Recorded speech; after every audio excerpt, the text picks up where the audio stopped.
ETF index mutual funds నేర్చుకుని stock మార్కెట్లో రాణించాలనుకుంటున్నారా? వెంటనే ఈ నెంబర్కి కాల్ చేయండి.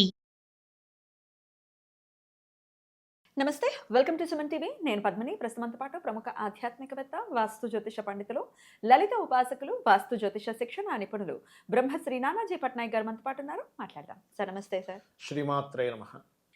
సార్, కళలో కొన్ని కళలు వస్తూ ఉన్నప్పుడు ఒక్కసారేమో భయం వేస్తుంది, ఒక్కోసారేమో భలే ఉంది కదా ఈ కళ అనిపిస్తుంది. కళలో పెళ్లి జరిగినట్టు ఒకవేళ కళ వస్తే అది దేనికి సంకేతం అనేది ఒక పాయింట్ సార్. అలాగే కళలో తాళిబొట్టు పెరిగిపోతే, అంటే తెగిపోతే అని అనటం నాకు ఇష్టం లేదు ఆ మాట. పెరిగిపోతే ఎటువంటి ఇది దేనికి సంకేతం అనేది ఒక్కసారి తెలుసుకోవాలనుకుంటున్నాను సార్. ఫస్ట్ ఆఫ్ ఆల్ ఏంటంటే, స్వప్నము అనేటువంటిది ఏంటంటే మనకి అమ్మవారు ఇస్తున్న ఒక సంకేతం. స్వప్నం కానివ్వండి, నిమిత్తం కానివ్వండి, సంథింగ్ అంటే మన చుట్టూ జరిగేటువంటి ప్రకృతికి సంబంధించిన. ఎందుకంటే యాదేవి సర్వభూతేషు స్వప్న రూపేణ సంస్థిత అని కూడా అంటాం. అంటే స్వప్న రూపంలో కూడా ఆవిడే ఉంది. మనకి స్వప్న శాస్త్రం అని ఒకటి ఉందండి. మనకి కామన్గా డాక్టర్లను కనుక మనం అడిగితే, సైకాలజిస్టులు, మీరు మాట్లాడింది, మీరు చూసిందే మీ బ్రెయిన్ స్టోర్ చేసుకుంటుంది, లేదా డిహైడ్రేటెడ్ గా ఉన్నా కూడా కళలో వచ్చింది అంటారు. ఈ విషయం ఇప్పుడు కాదు, కొన్ని వేల సంవత్సరాల క్రితం మన గ్రంథాలు చెప్పాయి చాలా స్పష్టంగా. మీకు అసలు కొన్ని రూల్స్ అండ్ రెగ్యులేషన్స్ ఇచ్చాయి స్వప్న విషయం. అది చెప్పుకొని నేను మీకు దీని గురించి చెప్తాను. ఎందుకంటే ఫస్ట్ బేసిక్స్ తెలియాలి కాబట్టి. ఫస్ట్ ఆఫ్ ఆల్ ఎవరికైనా సరే స్వప్నము ఎటువంటి సందర్భాల్లో వస్తే మీరు దాన్ని ప్రామాణికంగా తీసుకోవాలి, ఎలాంటి సందర్భాల్లో వస్తే మీరు దాన్ని లైట్గా తీసుకోవాలి. స్పష్టత ఇచ్చింది. మీరు పొద్దున్న దాని గురించి మాట్లాడారు, చూశారు, అనుభవించారు, దాని గురించి ఆలోచిస్తూ ఉన్నారు, అవి మీకు స్వప్నంలోకి వస్తే అది కేవలం మీ ఆలోచన, మీరు చూడడం వల్ల వచ్చినటువంటిది అని తీసుకోవాలని చెప్పి. అంటే ఇంకా కంటిన్యూ అవుతుంది ఆ థాట్ ప్రాసెస్. ఆ థాట్ ప్రాసెస్ కంటిన్యూ అవడం వల్ల ఆ మైండ్ మీకు ఆ పిక్చర్స్ ని చూపిస్తుంది అని చూడమని చెప్పింది శాస్త్రం. బృహస్పతి రచించిన స్వప్న శాస్త్రంలో ఈ విషయాలు ఉన్నాయి, నేను చెప్పేవన్నీ కూడా. అలాగే రెండో విషయం ఏంటంటే, మరి అనారోగ్యంతో ఉన్నది కూడా ఇదే తీసుకోవాలని చెప్పి. ఇక ఇవేవి కాకుండా మీకు వచ్చింది స్వప్నము అంటే, అప్పుడు యాజ్ ఇట్ ఈస్గా దాని యొక్క ఫలితం అనేది ఒకటి ఉంటుంది. ఈ ఫలిత నిర్ధారణలో కూడా మనకి సమయాన్ని చెప్పారు. ఎలా అంటే, మీకు రాత్రి 9-10 గంటలప్పుడు నిద్రపోయారు, 9-10 నుంచి 12 మధ్యలో వచ్చింది నిద్రపోగానే, అది 1 year పడుతుంది ఆ స్వప్నం మీకు నెరవేరడానికి. అది good or bad, long term. ఒకవేళ 12 నుంచి 3 గంటల మధ్యలో 6 నెలలు పట్టచ్చు, 3 నెలలు అయిపోవచ్చు అది. లేదా 3 నుంచి 5 మధ్యలో, అదొక 6 నెల రోజుల వ్యవధిలో మీకు అవ్వచ్చు. లేదా 5 నుంచి 6 మధ్యలో ఓ 10-15 రోజులు. తెల్లవారుజామున వచ్చినా ఒక వారం రోజులు, 2-3 రోజులు కూడా అయిపోవచ్చు. అంటే నిద్ర లేస్తాం, తెర చూస్తే 6-6:30 అవుతుంటుంది అప్పుడు. కానీ పగడపూట వచ్చేవి, అంటే పగడపూట ఏదో మధ్యాహ్నం పూట నిద్రపోయానండి స్వప్నం వచ్చింది అంటే, దాన్ని మీరు పట్టించుకోవాల్సిన అవసరం లేదు, అది మీకు పనికిరాదు. ఇవి రూల్స్. కొంతమంది 9 వరకు కూడా పడుకుంటారు. అది ఇంకా పట్టపగలేదు. ఇంకంతే కదా, ఇప్పుడు 9కి లేస్తారు, నిద్ర 12 గంటల దాకా పడుకునే వాళ్ళు కూడా ఉన్నారు. 8కి వచ్చింది కళ అంటే సంబంధం లేదు. మీకు 6-6:30 తెల్లవారుజామున వచ్చింది, మీకు 1 week లో దాని ఫలితం ఉంటుంది.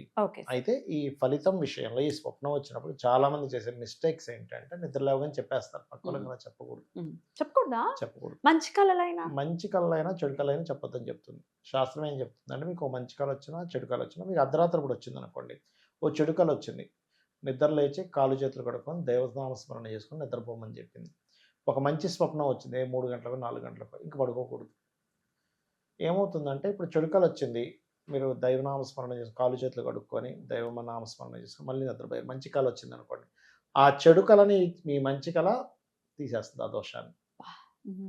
అలాగే చెడు స్వప్నం వచ్చిందండి, నిద్ర లేచిన తర్వాత ఎటువంటి స్వప్నం రాలేదు అన్నప్పుడు, ఉదయం నిద్ర లేచి చక్కగా మీ కాలకృత్యాలు తీర్చుకొని ఇంట్లో పూజాది కార్యక్రమాలు చేసుకొని ఆలయానికి వెళ్ళి ఆలయంలో దర్శనం చేసుకొని, మీరు గజేంద్ర మోక్ష ఘట్టం కానీ, త్రిజట స్వప్న వృత్తాంతం కానీ, రామాయణ మహాభారతాలు లాంటి షార్ట్ ఫామ్లో వినడం కానీ చదవడం కానీ చేసి, మధ్యాహ్నం అన్నం తిన్న తర్వాత చెప్పాలి స్వప్నాన్ని ఇంట్లో. అది దాని యొక్క ఇది. మంచి స్వప్నం చెప్పేసాం పొద్దున్నే లేవగానే, ఒక్కొక్కసారి అది నెరవేరకపోవచ్చు, మీకు రావాల్సిన లక్ పోగొట్టుకున్న వాళ్ళు అవుతారు. ఇప్పుడు మంచి స్వప్నం వెంటనే చెప్పకూడదు. మరి ఇప్పుడు నేను అడిగినట్టుగా కళలో పెళ్లి జరిగినట్టు వస్తే అసలు ఏమిటి సార్? మంచిది కాదండి, అది కీడు. పెళ్లి జరిగినట్టుగా వస్తాయి, అది కీడు. అలా కాదు, ఇంకో రకంగా వస్తుంది. ఒక్కోసారి ఒక అమ్మవారే మనల్ని ఈ పెళ్లి గురించి తను చెప్తూ, పెళ్లికి సంబంధించిన విషయంలో అమ్మవారే తీసుకెళ్తుంది, అది మళ్ళీ మంచిది. అంటే దేవతా సంకల్పంతో మీ పెళ్ళి అవ్వబోతుంది అని అర్థం అనమాట. అలాంటి వృత్తాంతాలు చాలా ఉన్నాయి. చాలామంది జీవితాల్లో అమ్మవారు నాకు వివాహం దగ్గర నుంచి చేస్తున్నట్టుగా వచ్చింది అంటారు. That is very very good. ఇంకా అందులో డౌట్ ఏం లేదు. ఇంక దాని గురించి మీరు టెన్షన్ పడాల్సిన అవసరం ఏం లేదు ఓకే సార్. అలాంటప్పుడు. ఇక ఇప్పుడు సార్ తాళి గురించి, పెళ్లి అయిపోయింది ఇట్లా పెరిగిపోయినట్టు వస్తే ఏంటి సార్ దాని అర్థం? అది కూడా అంత శుభ సూచకం కాదండి. అంటే అక్కడ అర్థం ఏమిటంటే వాళ్ళ జీవిత భాగస్వామికి సంథింగ్ గండము నడవబోతుందని అర్థం. అలాంటప్పుడు ఏదైనా క్షేత్ర దర్శనం చేసుకోవడం కానీ, ఇంట్లో ఏదైనా ఒక మంచి కార్యం చేసుకోవడం కానీ, ఎందుకంటే ఇంట్లో ఒక్కోసారి మనకి గబ్బిలం వచ్చి వెళ్తుంది, అది కూడా సంథింగ్ నెగిటివ్ సైడ్. ఇలాంటి స్వప్నాలు రావడము మనకి అలా జరిగినప్పుడు ఏమవుతుందంటే 2 సింటమ్స్ నేను చూశాను నా లైఫ్లో. అలా స్త్రీకి ఎవరికైనా వచ్చినప్పుడు అనారోగ్య బాధ వచ్చిపోయిందంటే ఏం టెన్షన్ పడకండి. కానీ ఏమీ జరగట్లేదు బాగానే ఉందంటే మాత్రం చాలా పెద్ద డిజాస్టర్ జరగబోతున్నారు. తుఫాన్ వచ్చే ముందు ఏమీ కనబడదు చూసారు స్టార్టింగ్. అంత ప్రశాంతంగా ఉంటుంది. అంత ప్రశాంతంగా ఉంటుంది. ధన్మ అనేది జరుగుతుంది. కాబట్టి అది ఇక్కడ ఏంటంటే ఎప్పుడు కూడా స్వప్నాన్ని మనకి కొన్ని పారామీటర్స్ చెప్పారు శాస్త్రంలో.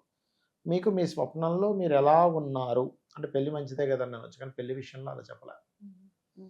మీరు ఒక్కోసారి కొండ ఎక్కుతున్నట్టు వచ్చింది మంచిది, కానీ కొండ నుంచి పడిపోతున్నట్టు వస్తే మంచిది కాదు. నిప్పు వచ్చింది మంచిదే, కానీ ఎలాంటి నిప్పు రావాలేదు, జస్ట్ ఒక దీపం వెలిగించాం మంచిది. లేకపోతే మనం ఒక కాగడ అంటారు చూసారా, చీకట్లో ఎవరో మనకు కాగడ ఇచ్చారు అంటే దాని అర్థం ఏమిటంటే నువ్వు నీకేమీ కనబడిన స్థితిలో తోచని స్థితిలో ఉన్నప్పుడు నీకు ఒకరి సహాయం అందబోతుంది. అలా కాదు ఊరూరంతా తగలబడిపోతుంది, అది మంచిది కాదు. ఇప్పుడు కొండ మీద నుంచి పడిపోతుంటాయి అని అన్నారు కదా సార్, పడిపోతున్నప్పుడు ఎవరో ఒకళ్ళు మనల్ని పట్టుకొని హెల్ప్ చేస్తున్నారు అన్నప్పుడు ఎగ్జాక్ట్లీ. ఎందుకంటే అలా జరిగినప్పుడు మీరు ఎక్కడో డౌన్ ఫాల్ అవుతుంటే మీరు మిమ్మల్ని మళ్ళీ ఎవరో ఒకరు మిమ్మల్ని సపోర్ట్ చేస్తారు అని మనం అర్థం చేసుకోవాలి. అద్భుతం సార్, మంచి పాయింట్ ఇది. అంటే మనం అక్కడ ఎలా జరుగుతుంది ఆ స్వప్నంలో మీకు ఎటువంటి అనుభూతి చూస్తున్నారు. ఇప్పుడు చూడండి, పాము కరిస్తే మంచి స్వప్నంలో కీడు ఆ రూపంలో పోయినట్టు. అంటే కొన్ని దోషాలు మనకి మన నిజ జీవితంలో అనుభవించవలసినటువంటిది అమ్మవారు ఈ జీవుడికి స్వప్న రూపంలో అనుభవింపజేస్తుంది ఆవిడ అనుగ్రహంతో. మనకంటే స్వప్నం వేరు నిజం వేరు, కానీ అమ్మవారికి కర్మను ఎలాగైనా అనుభవింపజేయగలదు కదా ఆవిడ తలుచుకుంటే. ఇలాగే అనుభవించాలని రూలే ఉంది. ఇదే భూమి నుంచి రకరకాల పంటలు వస్తున్నాయి, మట్టి ఒకటే, మరి ఎందుకు అలా వస్తున్నాయి? అలాగే జీవుడు ఒక్కడే, అతను స్వప్న రూపంలోనే ఆవిడ అనుభవం చేయగలదు, నిజ రూపంలోనే అనుభవం చేయగలదు. కాబట్టి అమ్మవారి ఆరాధన రెగ్యులర్ గా చేసేటువంటి వారికి ఆవిడ అనుగ్రహంతో మనకు వచ్చినటువంటి ఒక స్వప్నము ఆ రూపంలో దోషం పోతుంది.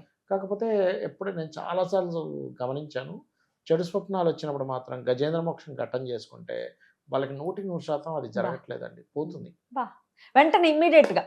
వినొచ్చా సార్? ఇప్పుడు విన్నా సరిపోతుంది. మనకి ప్రవచనకర్తల వారివి, సామవేదం గారిది, వద్దుపతి వీళ్ళందరూ ఉన్నాయి వీళ్ళవి. వాళ్ళు చక్కగా గజేంద్ర మోక్షం అని పెట్టుకుంటే 1-2 గంటల్లో అయిపోతుంది. లేదు అవన్నీ నాకు తెలియదు అని అనుకుంటే శుభ్రంగా ఇమాజినేషన్ చేసుకోమని చెప్పింది. ఉదయం పొద్దున నిద్ర లేచిన వెంటనే గజేంద్ర మోక్షం ఇమాజినేషన్ చేసుకుని సరిపోతుంది. అలాగా చక్కగా కూర్చొని గజేంద్రుడు తన యొక్క ఆడ ఏనుగులతో అలా అడవిలో వెళ్తూ ఉండగా దాహం వేసింది, ఒక కొలను కనబడింది. ఆ కొలం దగ్గరికి వెళ్ళి నీళ్ళు తాగడమే కాకుండా కొంచెం వాళ్ళు అల్లరి కూడా చేశారు. ఆ అల్లరి శబ్దానికి ఎక్కడో ఉన్నటువంటి మొసలు వచ్చి కాలు పట్టుకుంది. కొంచెం సేపు వాళ్ళిద్దరి మధ్యన భీకర యుద్ధమే జరిగింది. రాను ఆ యొక్క గజేంద్రుడి యొక్క బలం తగ్గుతూ వచ్చింది. ఇంకా అక్కడ అతను ప్రార్థన స్టార్ట్ చేశాడు స్వామివారిని, నువ్వే దిక్కు స్వామి అని, అన్యదా శరణం నాస్తి అని. ఎక్కడో ఉన్నటువంటి విష్ణువు వచ్చాడు, చక్రాన్ని వదిలాడు, ఆ యొక్క ముసలి యొక్క కంఠాన్ని ఇచ్చేశాడు, ఆ పద్మంతో తన యొక్క తల మీద నిమిరాడు, మోక్షం లభించింది. అది మనం చేసుకుంటే ప్రతిరోజు దీన్ని తలుచుకుంటే 100% ఇప్పటివరకు నేను చాలా మంది చెప్పాను, అందరూ కూడా సార్ చాలా రిలీఫ్ ఉంది సార్, నా లైఫ్లో టెన్షన్స్ పోయాయి అని చెప్పిన వాళ్ళే ఉన్నారు. రోజు ఇది తలుచుకోవాలి. అసలు ఇంకా కళలు అనే పాయింట్ ని పక్కన పెట్టేసి ప్రతిరోజు నిద్ర లేవగానే ఇదే ఇంకా హరినామ స్మరణము, అలాగే మీరు చెప్పిన గజేంద్ర మోక్ష ఘట్టం అంతే. ఎందుకంటే మనం కూడా మన లైఫ్ లో అనేకమైన వాటిలో ఇరుక్కుపోయి ఉంటాం. ఆ మొసలికి ఆ ఏనుగు ఎలా అయితే ఇరుక్కుపోయిందో, అంటే మన సంసార బాధలు ఇవన్నీ కూడా అంతే కదా. అప్పుల బాధల దగ్గరనో లేకపోతే ఇంకోటి ఏదో ఇన్స్టాల్మెంట్ కట్టాల్సింది ఉందో, స్కూల్ ఫీజు దగ్గర ఇరుక్కుపోతాడు. స్కూల్ ఫీజు అనే ముసలితో ఇరుక్కుపోతాడు ఒక తండ్రి, ఇంకొక ఎవరికి అప్పిచ్చి ఇరుక్కుపోతాడు, అప్పు అనే ముసలి దగ్గర ఇరుక్కుపోతాడు. లేకపోతే జాబ్ అనే ముసలి దగ్గర ఇరుక్కుపోతాడు, బిజినెస్ Correct, అనే sir. ముసలి దగ్గర ఇరుక్కుపోతాడు. కరెక్ట్. అలా మనకు మోక్షం లభిస్తుంది. అద్భుతం సార్, చాలా వివరంగా మాకు తెలియజేశారు, అర్థమయ్యేటట్టు తెలియజేశారు. వచ్చేటటువంటి కళల గురించి భయపడాల్సిన అవసరం లేదు, ఆ పరమాత్మ విష్ణుమూర్తి ఉన్నాడు ఆదుకోవడానికి. Beautiful sir, thank you so very much. నమస్తే సార్. శ్రీమాత్రే నమః.